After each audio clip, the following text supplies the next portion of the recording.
Num oferecimento de Polenguinho, apresentamos a vocês o novo humorista de BH, Alan Fei.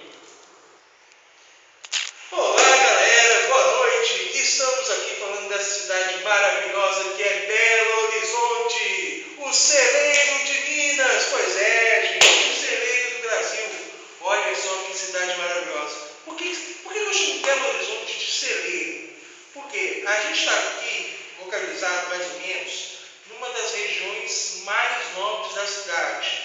Estamos aqui no bairro do Gutierrez, pertinho do Santo Agostinho, São Bento, Savassi, Lourdes.